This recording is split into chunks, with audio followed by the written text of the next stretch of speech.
Assalamualaikum warahmatullahi ta'ala wabarakatuh. Bukti bahwa Al-Quran memang dari Allah subhanahu wa ta'ala.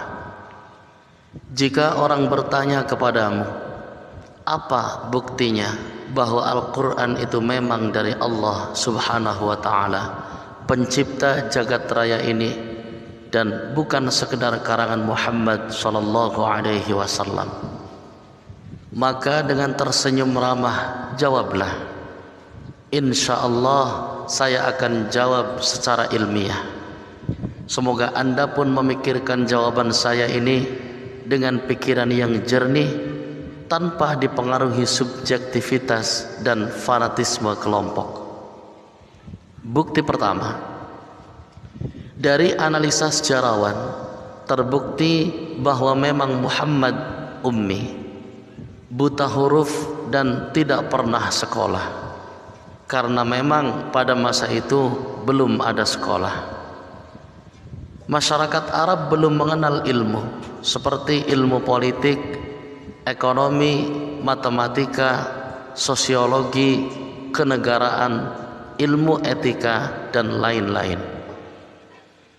Mungkinkah orang yang buta huruf dan tidak mengenal ilmu bisa bicara masalah hukum, tata negara, sistem ekonomi, etika, dan lain-lain, yang semua pembicaraan tersebut ada di dalam Al-Quran? Tentu saja jawabannya tidak mungkin. Artinya bahwa Al-Quran bukan karangan Muhammad. Tidak mungkin menurut akal sehat orang buta huruf yang tidak mengenal ilmu sama sekali bisa bicara hukum, kenegaraan, undang-undang, kemasyarakatan, akhlak, sosiologi, dan ratusan kalimah-kalimah bijak secara spontan dengan bahasa yang memukau para ahli bahasa Arab. Bukti kedua, Al-Quran banyak bicara tentang sejarah.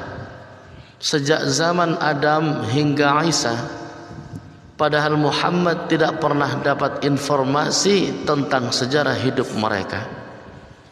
Cerita tentang Musa dan Isa sangat lengkap. Bahkan seorang pendeta sangat bersyukur ternyata di dalam Al-Quran ada pembelaan terhadap kesucian Bunda Maria yang oleh orang Yahudi dituduh telah berzina sehingga melahirkan Isa. Dari mana Muhammad dapat cerita seluruh kisah para nabi tersebut, padahal di Mekah dan Madinah hampir-hampir tidak ada orang Kristen? Jelas akal sehat kita akan menolak jika dikatakan Al-Quran karangan Muhammad sallallahu alaihi wasallam. Begitu juga cerita tentang Musa alaihi salam sangat lengkap. Padahal orang Yahudi tidak ada yang mengajarkan Taurat kepada Nabi yang tinggal di Mekah. Bahkan di Mekah hampir-hampir tidak ada orang Yahudi. Bukti ketiga, dulu ada seorang pelaut Eropa. Kebetulan di atas kepalanya ada Al-Quran terjemah. Sekedar mengisi kekosongan selama dalam pelayaran, beliau iseng membaca-baca Al-Quran terjemahan tersebut. Beliau sangat terpesona dengan pembicaraan Al-Quran tentang lautan, badai, dan starvation yang terkait. Bahasanya pun sangat dalam dan puitis. Ketika beliau berlabuh di India, dia bertanya-tanya kepada Muslim di sana tentang Muhammad dari Muslim India tersebut. Dia memperoleh keterangan bahwa Muhammad hidup di tengah gurun pasir dan tidak pernah melihat lautan. Maka dia sangat yakin bahwa mustahil Al-Quran karangan Muhammad yang bisa dengan sangat indah melukiskan lautan, padahal beliau tidak pernah melihat laut. Sehingga ia pun segera memutuskan masuk Islam.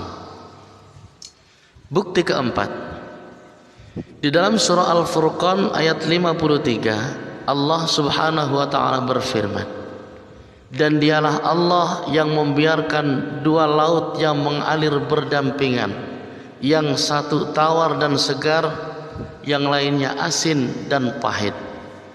Dan Dia jadikan di antara keduanya dinding dan batas yang tidak tembus. Haha, dari mana Muhammad lelaki gurun pasir itu tahu, padahal beliau tidak mengerti sedikit pun tentang lautan. Dan bahkan dua laut yang beda rasa dan warna itu pada masa hidup beliau belum ditemukan orang. Jadi sekali lagi, tidak mungkin Al-Quran tersebut karangan Muhammad sallallahu alaihi wasallam. Bukti kelima, pada masa Muhammad hidup ada dua negara imperium, yaitu Imperium Romawi dan Persia. Dua imperium ini sering berperang ketika di masa hidup beliau. Persia berhasil mengalahkan Romawi. Hal ini membuat masyarakat musyrik Mekah menjadi gembira karena orang Persia juga penyembah berhala. Sebaliknya, orang Islam bersedih karena Romawi menganut agama Nasrani yang seakar dengan Islam. Kemudian turun ayat menghibur orang Islam. Surah Ar-Rum ayat 2, 3 dan 4 menjelaskan bahwa beberapa tahun lagi akan kembali terjadi peperangan, dan peperangan tersebut akan dimenangkan oleh Romawi, sehingga umat Islam yang pro Romawi pun menjadi gembira. Ayat ini pun ditertawai oleh kaum musyrik Quraisy, dianggap sebagai bualan. Muhammad saja karena waktu itu Romawi terlihat sudah sangat lemah. Maka Abu Bakar menantang orang musyrik untuk bertaruh dengan taruhan belasan ekor unta. Tantangan diterima oleh musyrik Quraisy, dan 7 tahun kemudian apa yang diramalkan Al-Quran pun terjadi. Romawi kembali perang dengan Persia dan peperangan dimenangkan orang Romawi. Jika Al-Quran bukan dari Allah dan hanya sekedar karangan Muhammad, tentu saja beliau tidak akan bisa meramal sesuatu yang akan terjadi di masa depan. Bukti keenam, seluruh ahli bahasa dan ahli syair dari kalangan musyrik Quraisy mengakui secara jujur bahwa kalimat-kalimat Al-Quran sangat tinggi kandungannya, sangat indah susunan kata-katanya, dan sangat memukau. Tidak ada sebelumnya kalimat-kalimat cerita, nasihat, dan kalimat berita yang ditulis manusia yang sebagus Al-Quran. Sampai-sampai orang Quraisy pun menjuluki Muhammad sebagai tukang sihir, yang kata-katanya bisa memukau semua orang. Dan bukti yang lebih mencengangkan lagi dari jutaan kitab yang pernah ada di dunia ini, hanya Al-Quranlah satu-satunya kitab yang bisa dihafal secara pas, kata demi kata, oleh jutaan orang. Bahkan orang tidak mengerti bahasa Arab seperti ribuan anak-anak Indonesia mampu menghafal Al-Quran yang lebih dari 600 halaman. Adapun pastor dan pendeta tidak akan mampu menghafal Injil atau Bible kata demi kata secara pas, walau hanya 100 halaman. Hal ini menunjukkan bahwa Allah sebagai yang menurunkan Al-Quran telah mengatur sedemikian rupa sehingga memudahkan bagi semua orang untuk menghafalnya.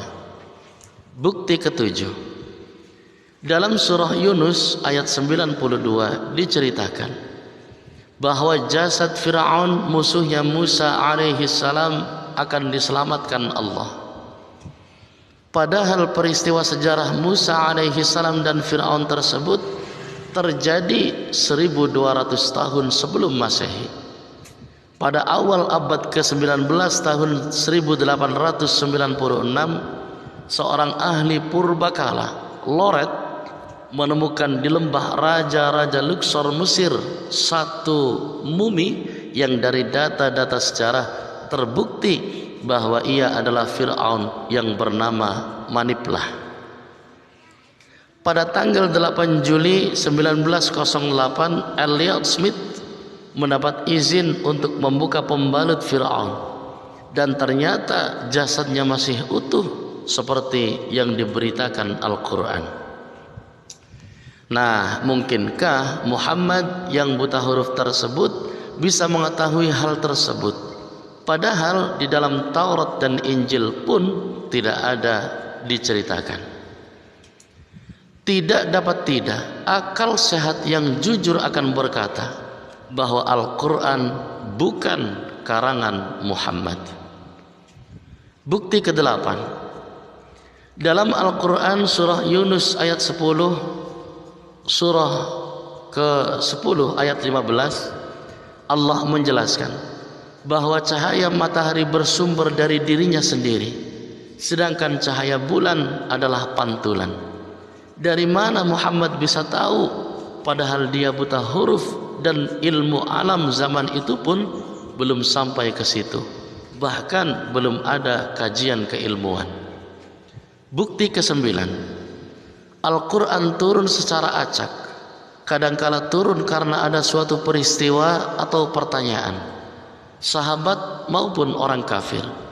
Jadi tidak ada upaya penyusunan kalimah. Kebanyakan ayat turun secara spontan dan disampaikan Muhammad secara lisan. Namun yang terjadi sangat mencengangkan, bahwa banyak terdapat keharmonisan yang di luar nalar manusia. Dari hasil studi bertahun-tahun, Syekh Abdul Razak Naufal menemukan hal-hal yang menakjubkan yang kemudian ia paparkan dalam kitab yang ia tulis, Mukjizat Al-Quranul Karim. 1. Terdapat keseimbangan kata dengan lawan katanya. Al-Haya hidup dan Al-Maut mati disebut sama-sama 145 kali. An-Nafa' atau manfaat dan mudarat disebut dalam jumlah yang sama 50 kali. Panas dan dingin 4 kali. Kebaikan dan keburukan 167 kali. Kufur dan iman dalam bentuk kata indefinite masing-masing 17 kali, dan lain-lain. 2. Kata hari dalam bentuk tunggal sejumlah 365 atau jumlah 1 tahun. Kata hari dalam bentuk jama' berjumlah 30 kali, penyebutan angka 1 bulan. Kata yang berarti bulan hanya disebut 12 kali, menunjukkan jumlah setahun, dan lain-lain. Apakah semua ini kebetulan dan sangat banyak bukti lainnya? Mudah-mudahan dengan keterangan sederhana ini bisa meningkatkan kualitas iman kita dari haqqul yakin menjadi ainul yakin, keyakinan yang sudah terbukti dan tidak bisa dibantah. Dan dengan Anda membagikan ilmu yang sangat penting ini untuk diketahui banyak orang, Anda pun terhitung telah melakukan amal jariah yang sangat penting dalam urusan syiar Islam. Barakallahu li wa lakum. Wassalamu alaikum warahmatullahi wabarakatuh.